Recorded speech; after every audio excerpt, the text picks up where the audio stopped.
Welcome to Thoughts on the Market. I'm Michelle Weaver, Morgan Stanley's U.S. Thematic and Equity Strategist. And I'm Dave Arcaro, U.S. Power Utilities and Clean Tech Analyst. Today, a hot topic. Are data centers raising your electricity bills? It's Tuesday, December 23rd at 10 a.m. in New York.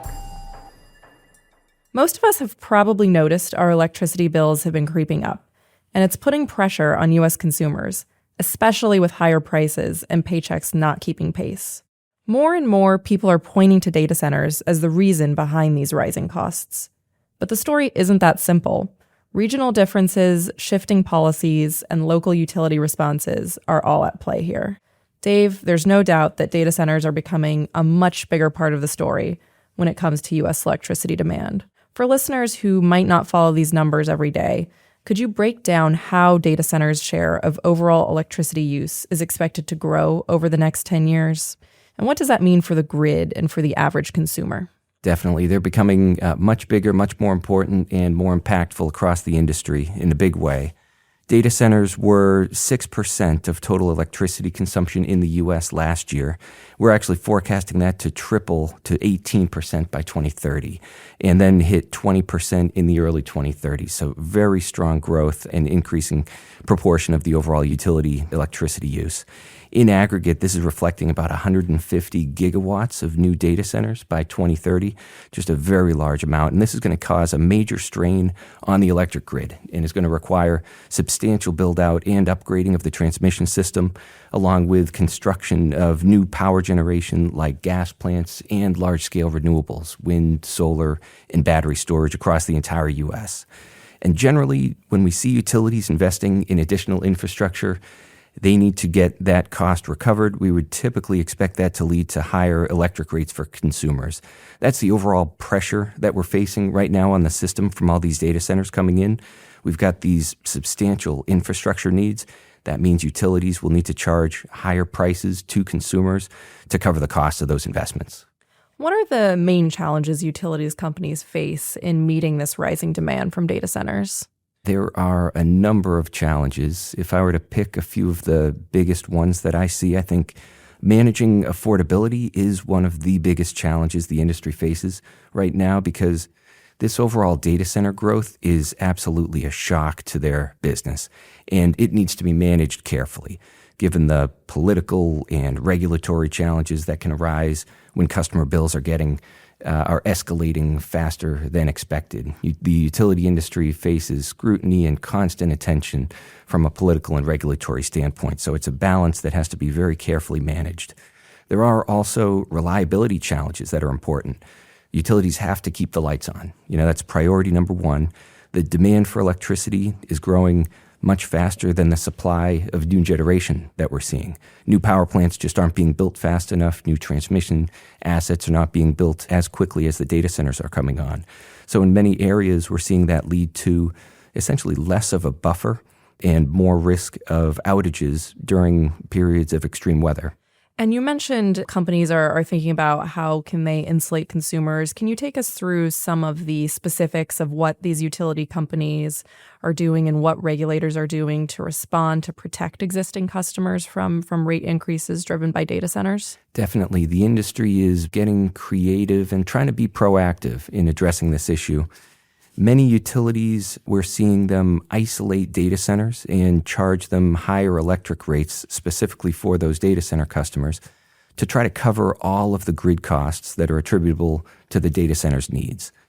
A couple examples. In Indiana, we're seeing that there's a utility there who's building new power plants specifically for a very large data center that's coming into the state. And they're ring fencing it. They're only charging the data center itself for those costs of the power plants. In Georgia, a utility there is charging a higher rate for the data centers that are coming in to the Atlanta area, such that it actually more than covers the costs and compensates other consumers in the form of bill credits or even bill reductions as those data centers come on. Similarly, then in Pennsylvania, there's a utility that has excess transmission infrastructure in the state, so they're better able to absorb data center activity, and they're able to lower customer bills as the data centers come on, as they spread their costs over a larger customer base in that case. So this isn't universal, though. There are some areas around the country where there are costs related to data center growth that get socialized across all consumers. One approach I also wanted to mention that we're seeing data centers pursue more and more actively is to power themselves, essentially bring their own power, and they're using gas turbines, engines, and fuel cells that they're deploying right on site. This is actually in many cases faster than connecting to the grid, but it also avoids any consumer impact. Companies like Solaris Energy and Bloom Energy are two providers of that type of solution. And we're also seeing at a broader industry level, another approach is the idea of data centers being flexible or turning off and not consuming power from the grid at certain times when the grid is facing stress in an extreme weather scenario in the winter or summer. And that idea is gaining traction as well. So we think the industry is looking for approaches that could ease the pressure on the system and on reliability, manage the affordability issues while continuing to enable and build data centers. You mentioned what a few different states are doing on this front, but data centers are not evenly distributed through states or evenly distributed across regions. Are there regional differences in how data center growth is impacting electricity prices? There are a couple of key differences that we're seeing around the country. Some areas just aren't getting that many data centers. So I'd point out the Northeast. In New England, in New York, we're just not seeing that much data center growth. So it's less of an issue, the impact of data center power demand impacting customer bills in those areas. And then in some regions around the country, the utility structure is important to be aware of. There are some regions where the price of electricity fluctuates based on the supply and demand of power rather than being directly set and controlled by a regulator. In those markets, data centers can actually more directly impact the price of electricity, and there just isn't an easy way in that case to ring-fence them and protect consumers from the impact of price increases. So that's where we think unique challenges can arise, and over time we would expect to see the most meaningful rate impacts to consumers in those areas specifically.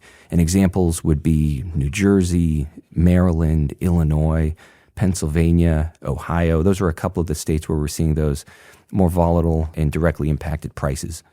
So as we look at utilities, we think the state exposure is going to be more and more important. And so a few companies like NextEra, Sempra, and AEP are a few utilities that are in states that have less affordability concerns and less direct exposure to rate impacts from data centers. And then several power companies like Vistra and Talen have more of their power plants that are in states that have excess infrastructure and, as a result, potentially less affordability concerns. So clearly, the energy sector is facing real challenges and changes. So Michelle, how are rising electricity bills actually affecting U.S. households? It's putting even more pressure on a consumer that's already being stretched thin by multiple years of inflation and elevated price levels. And electricity is a really different type of good. It's very different from gasoline or other consumer goods or staples in that it's an essential good. You need to have it, and it's a network service that households are structurally locked into. Unlike gas, where you could adjust your trip frequency or take a different type of transport, there really aren't good substitutes for electricity. And so this dynamic weighs on consumers. They have to continue paying these bills, and it weighs particularly heavily on lower income consumers where utility bills make up a much larger portion of their household budget. So it crowds out some of that other potential spending. That makes a lot of sense. It's an important expense to consider in terms of the impact on consumers. And, as a result, are consumers blaming data center electricity demand for this rise that we're seeing in bills, or are they pushing back? Yeah, data center development is quickly becoming a NIMBY or not in my backyard issue, with communities pushing back and even getting projects canceled. Companies really need to find ways to address local concerns about environmental and water-related externalities and message that they're able to insulate consumers or do something to mitigate these potentially higher electricity bills.